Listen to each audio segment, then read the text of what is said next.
Sí, sobre procedimientos y punciones en la glándula tiroides. Muchas gracias. Es una charla que es, bueno, hacer todo esto en 25 minutos no es fácil. He tratado de comprimirlo lo más rápido posible, pero como tenemos hasta las 2 de la tarde, entonces creo que voy a ir con calma, sin mucho apuro. Ya. Sí, estamos muy bien de tiempo, felizmente. Entonces bueno, reitero siempre mi agradecimiento al comité organizador de este congreso, a todas las personas involucradas por la invitación, que para mí es un orgullo y una satisfacción especial poder estar acá delante de ustedes. La punción aspirativa de tiroides y ganglios, ¿no?, cervicales. Vamos a narrarles y tratar de contarles cómo es que nosotros procedemos usualmente en el servicio. Entonces, simplemente hacer un breve recordaris. Las punciones aspirativas empezaron en los años 50, ¿no?, justamente con los doctores Strohen-Franzen en Suiza y López Cardoso en Holanda. Y entonces es un método muy útil. La punción es un método muy útil, sencillo, en el que nos permite hacer la aspiración de estructuras superficiales.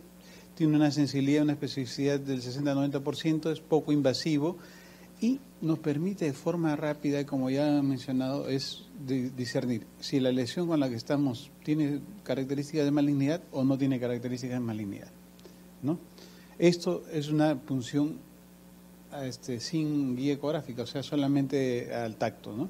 Pero ya con la aparición y con el examen realizado con guía ecográfica, entonces tenemos una mejor selección de los pacientes, lo que nos va a llevar, por supuesto, a hacer menos punciones, ¿no?, punciones innecesarias.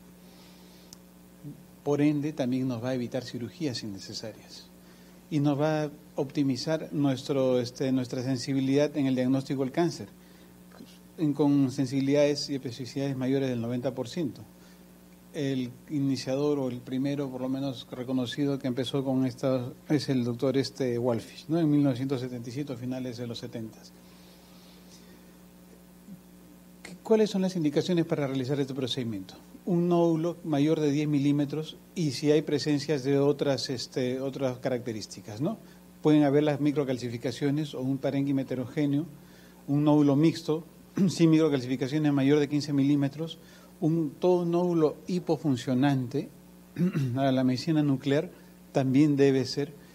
Cuando hay unas lesiones multinodulares de distinta apariencia, tenemos que tener criterios y aplicar las nociones de malignidad, que justamente en parte para eso se los estoy alcanzando a la tablita, y cuando hay adenomegalia asociada, creo que a la autora no le han repartido una hojita. Entonces, por favor, si es que existe adenomegalia con características de tipo proliferativo o de tipo expansivo, hay que también proceder. Y luego también lesiones quísticas, que al final vamos a hablar. Un paso previo e importante y que debemos tener siempre presente es el consentimiento informado. No debemos hacer este procedimiento, pese a que es algo muy sencillo, con poca relativo riesgo para complicaciones y todo esto, se debe tener el consentimiento informado. Debe haber un planeamiento para que sea lo más exitoso posible de la técnica y tenemos varias modalidades. La primera, el punto medio, el marcado de la liga y la técnica paralela, que eso es la que vamos a ir desarrollando. Sobre el consentimiento informado, acá están lo que debe ser y debe tener un consentimiento informado.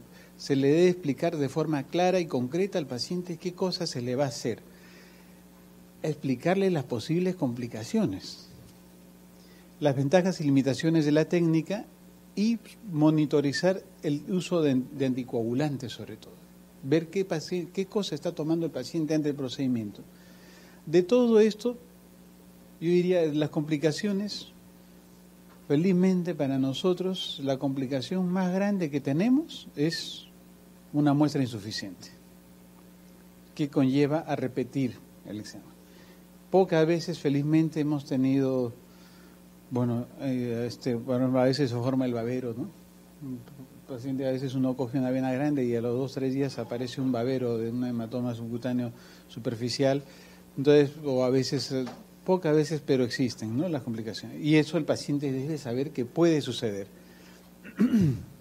Entonces, se debe hacer un adecuado planeamiento. Y en el planeamiento lo primero que tengo que hacer es la elección.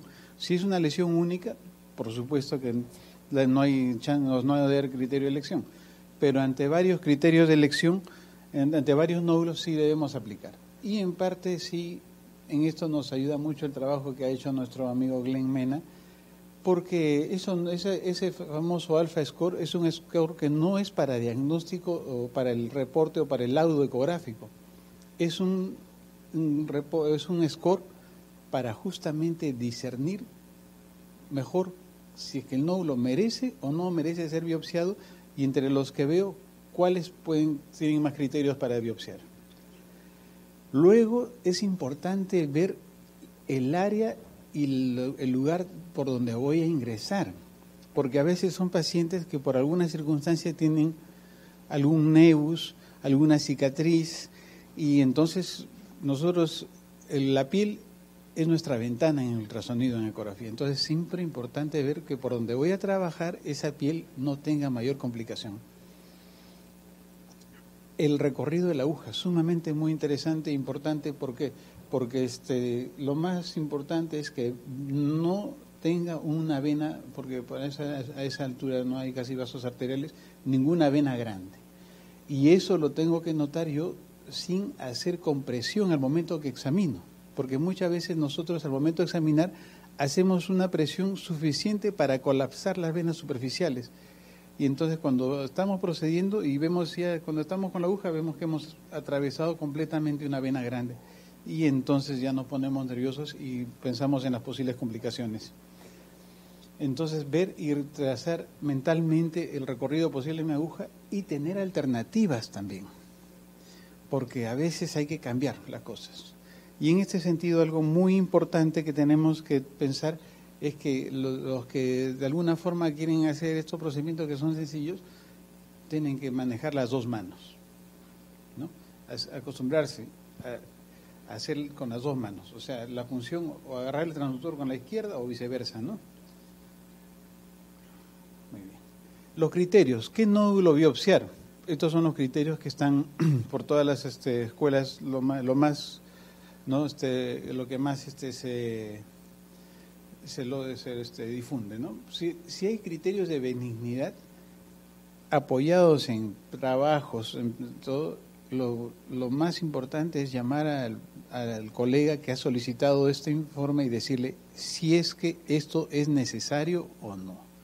Porque si es un nódulo que no reúne características para una aspiración, que es pequeño, y digamos, entonces va a ser un procedimiento que, según lo que vemos ahí, puede tener más del 95%, cerca del 95% de probabilidades de ser benigno. Entonces más puede ir a un control nada más ecográfico. Bueno, acá están, ¿no?, nódulos ovoides, ecogénicos, generalmente parénquima homogéneo, o un quiste, o una lesión preeminentemente quística, un nódulo avascular que sugiera más para problemas de bocio, así. Y las tiromegalias, ¿no? El bocio multinodular grande también es una lesión que quizás por simplemente descarte se puede hacer una, pero de ahí no repetir. Y al revés, ¿no? La presencia de microcalcificaciones, una cápsula mal definida o bordes mal definidos, presencia de ganglios metastásicos, al revés del nódulo benigno, o sea que el eje vertical sea mayor que el horizontal, también es un criterio importante. Y un nódulo muy hipoecogénico, que a veces es difícil discernir si es que es quístico o no, también debe biopsiarse.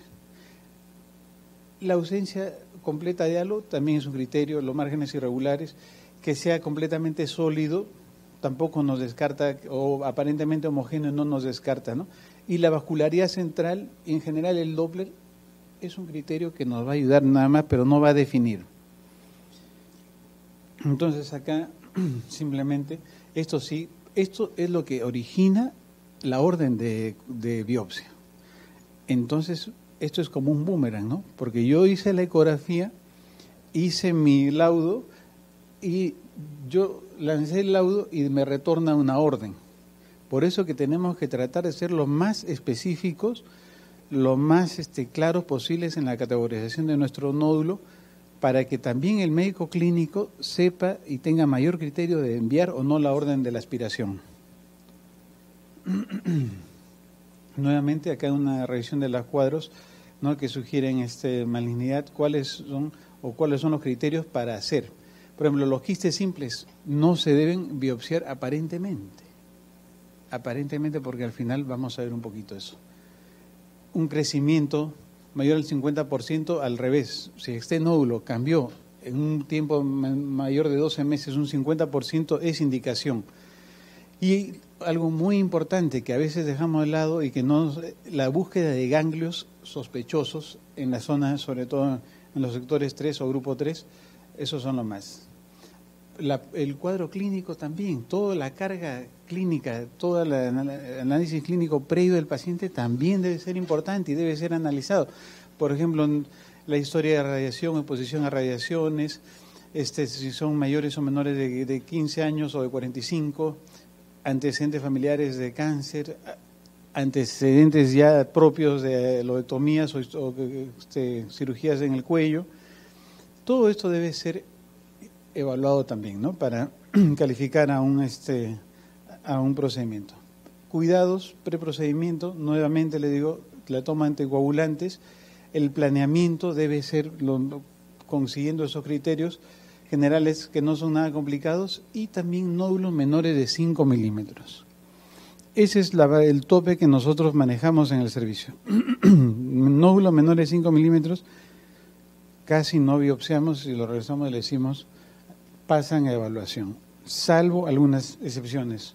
Luego de haber realizado el procedimiento, una leve compresión en la zona, y se puede recetar algún analgésico, algún calmante para el dolor, y sí, porque hay el umbral y la manifestación de dolor entre paciente y paciente es muy variado. Lo ideal es tener a la mano un poquito de hielo, para que a un paciente muy ansioso y esto podamos calmar. Otros detalles. Nosotros no usamos silocaína o algún anestésico. Yo uso anestésico superficial, o sea, la silocaína en gel, pero no por efecto analgésico, sino porque en Perú es muy difícil encontrar gel estéril. Los sachets de gel estéril, si es que uno los encuentra, son muy costosos. Entonces, lo que hago es se consiguen los tubos de silocaína en gel y uso. Y entonces yo siempre me encargo de decirle a la asistenta, alcánzame la silocaína. Y ahí automáticamente el paciente ya tuvo un poquito de no sedación, pero sí de analgesia, por decirlo así, ¿no? Se puede usar cuando si es que uno sabe que va a requerir varias punciones, si es que el nódulo es muy profundo, esto, podemos usarlo, pero no es lo recomendado. La aspiración se puede hacer básicamente de 3 formas. Uno introduce la aguja y solamente a veces espera que espontáneamente obtengamos un poco de muestra. Luego podemos introducir la aguja y aspirar. Y luego la que es más recomendable y la que nosotros usamos es la técnica de introducir la aguja, ubicar en la lesión, hacer unos barridos aspirando simultáneamente, ¿no? Entonces, pero las 3 se suelen manejar. El tamaño de la aguja, lo ideal es la número 23, o por lo menos la más recomendable.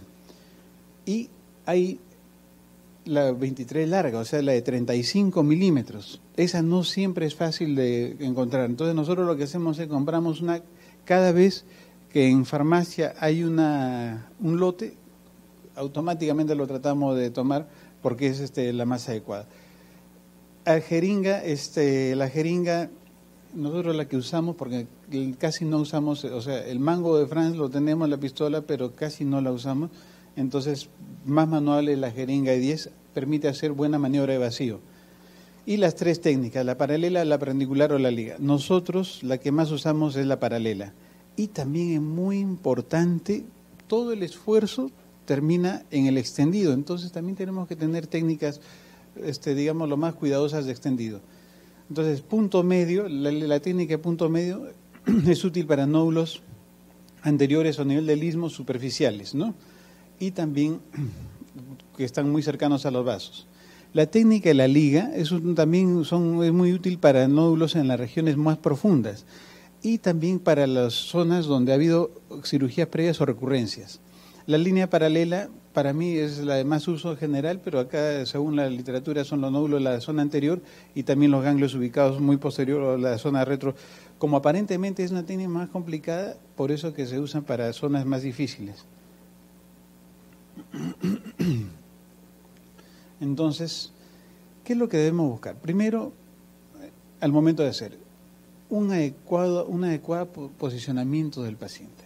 Y acá he puesto, lo más importante es la extensión, no hiperextensión. Entonces debe haber una leve extensión porque tenemos que ver que muchas veces los pacientes son mayores y ya tienen problemas de columna cervical, problemas de contracturas musculares. Y lo que es peor de todo, uno al hiperextender el cuello, tenemos también hiperextensión de todos los músculos, del platisma, todo, y entonces podemos tener más sensibilidad y hacer la punción más difícil. Nuevamente repetimos, nódulos menores de 5 milímetros. Esto es un estándar que nosotros ya trabajamos así. Tenemos máximo 2 punciones por ganglio, ya no hacemos más de 2 punciones por ganglio, o por nódulo, perdón, el nódulo o ganglio, ¿no? Y también máximo punzamos 2 nódulos por lóbulo. Entonces, eso es el estándar que nosotros tratamos de hacer. Lo ideal es hacer una punción máximo por lesión. Entonces, quiere decir que no podemos hablar de ninguna manera, en un caso muy complejo, más de 8 punciones, porque a veces escuchamos, ¿no? La selección del nódulo, que para esto nos sirve mucho el trabajo de nuestro amigo y colaborador de la Sociedad Peruana, Glenn Mena, que también es profesor Flaus, en cuanto a la asepsia. Nosotros en Perú aún seguimos usando el alcohol con yodo diluido. Tengo entendido que acá en Brasil está prohibido ya, no usan más alcohol, o casi ya no es una práctica. Se pueden usar geles estériles, el mango de Franzen, o hay también una pistolita más pequeña que la Lauerlock, que es más bonita, no la hemos podido conseguir. El mango de Franzen nosotros lo usamos más en los alumnos, en los colegas que están empezando con la técnica. ¿Para qué? Para que sepan manejarlo. O cuando trabajamos a 4 manos. El transductor, un transductor que usualmente trabajamos, y acá hay algo que muchas veces nos olvidamos. Cuando vamos a hacer procedimientos ecoguiados en general, tenemos que incrementar la ganancia. Eso es algo que no hay que olvidarnos. Tenemos que automáticamente darle un incremento regular a la ganancia con la que estamos trabajando, porque ahí ya no estamos trabajando para hacer diagnóstico de imagen, sino lo que nos interesa es que la aguja, veamos bien el llegado y el trayecto de la aguja a donde queremos que llegue. También esto es un trabajo en equipo. Lo ideal es que cuando hagamos el procedimiento tengamos a nuestro experto citopatólogo al lado. Esto en Perú es casi un sueño. No sé cómo será en sus países, pero en Perú es casi un sueño tener al citopatólogo al lado. Entonces, el 95% de las muestras se toman, se fijan y se la envía a la oficina. Lo que indica, lo que de por sí nos crea más o menos un 15-20% a veces de retoma. ¿Por qué? Porque problemas de fijación y esto, entonces es un problema que no logramos resolver. Eso se resuelve teniendo al citopatólogo al lado. Lamentablemente los citopatólogos no son los especialistas más abundantes, creo, en el medio, ¿no? Y los que les dije, les repito nuevamente, la técnica ambidiestra.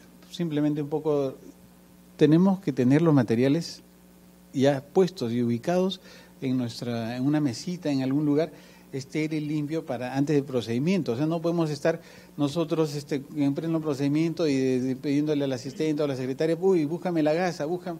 Todo tiene que estar ya bien dispuesto, ¿no? La jeringa acá es lo que más se usa con los mangos, sobre todo la de 20, pero nosotros ya hemos dejado de usar la de 20. De esta mesa lo más resaltable es estos portaláminas, que es lo ideal.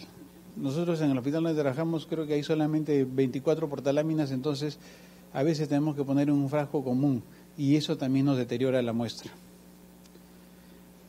Esto es importante.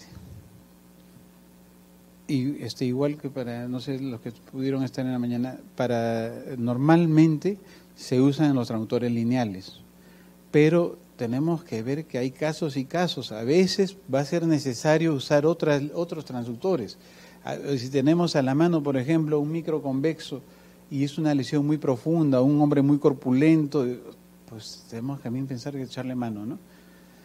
La variedad de agujas, a veces las espinales nos pueden ayudar, pero generalmente las más pequeñas, las más delgaditas, son las más recomendables.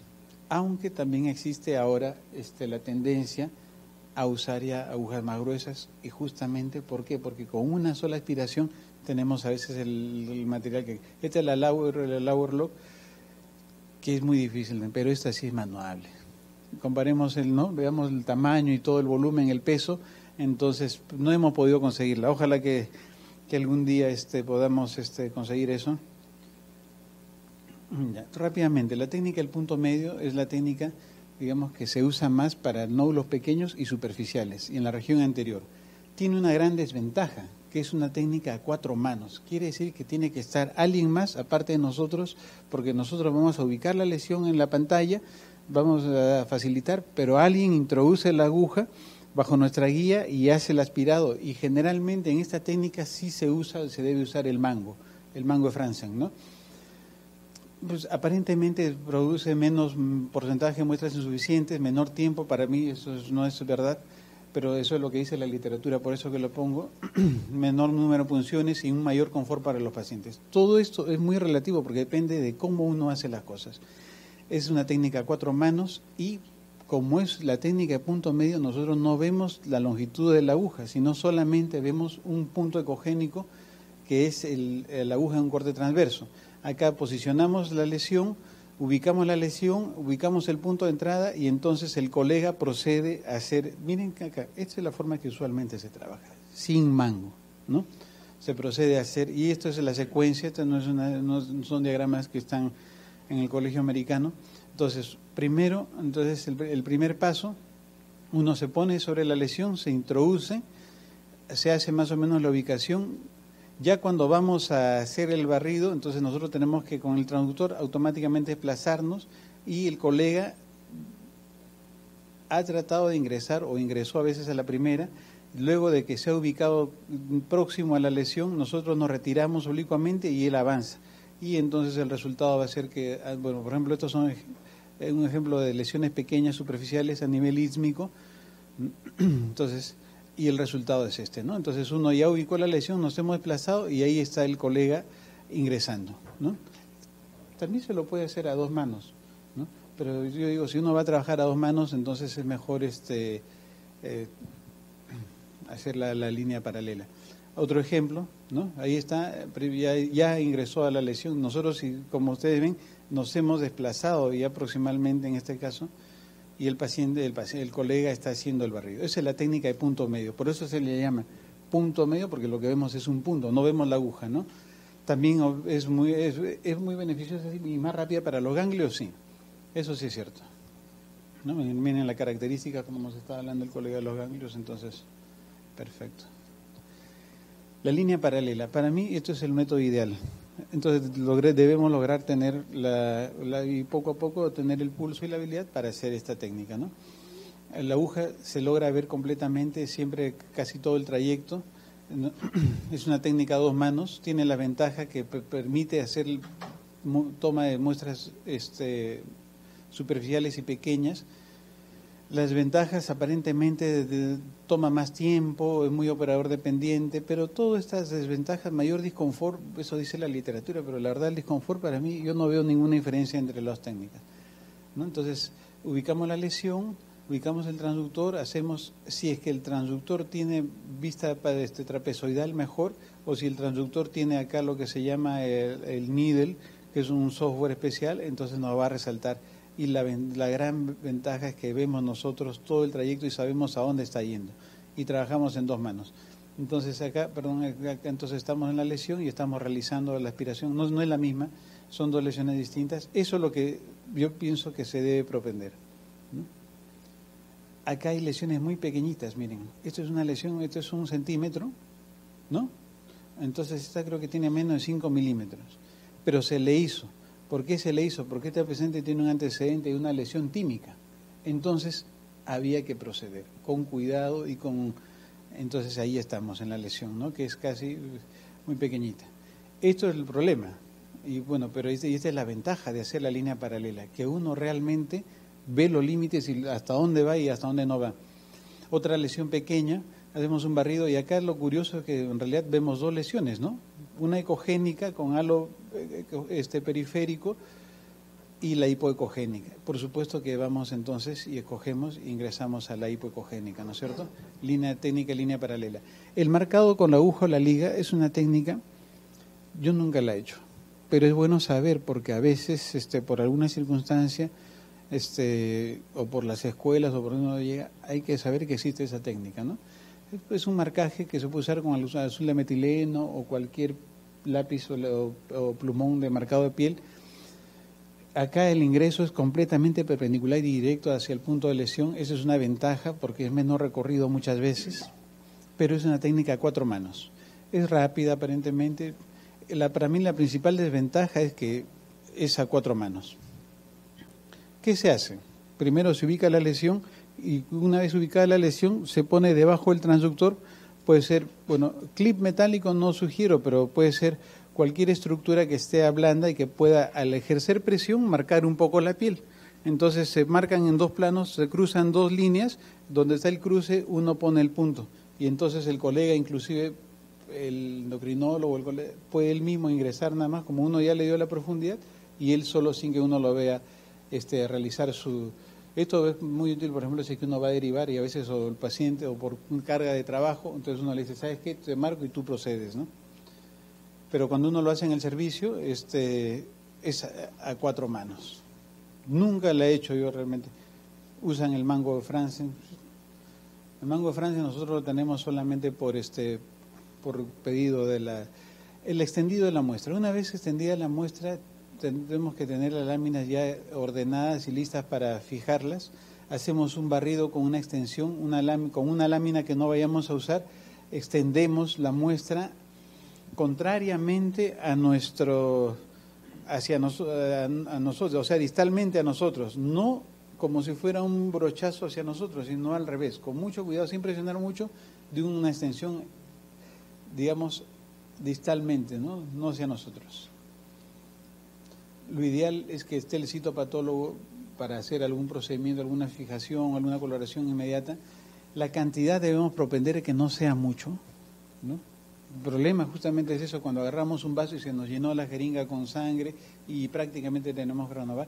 Acá vemos una extensión más o menos homogénea, debemos propender a eso. Si nos hemos tomado todo el trabajo de hacer la punción y todo el paciente ha soportado el procedimiento, todo, entonces hay que también exigir que los resultados de nuestro patólogo estén enmarcados en el código Bethesda o en la tabla Bethesda, ¿no? Para que así sepamos realmente cómo se va a hacer el manejo, ¿no? Entonces, recibir un reporte del patólogo, del citólogo, sin un código Bethesda, sin un criterio Bethesda, no es lo correcto. Tenemos que hacer también, después de que hemos hecho el procedimiento, hemos fijado las láminas y todo, hemos tranquilizado al paciente, todo, barridos posteriores, ¿no? Barridos posteriores al procedimiento, porque a veces sí se nos va la mano. Ustedes han visto qué cercano está uno a los grandes vasos y a veces causamos hematomas, ¿no? Acá vemos un hematoma de pared en la carótida que suele suceder. Y esto es una pregunta. Con esto más o menos quiero... ¿Las lesiones quísticas se deben aspirar? ¿Se debe realizar un PAP en las lesiones quísticas tiroideas o no? ¿Qué les parece a ustedes, colegas?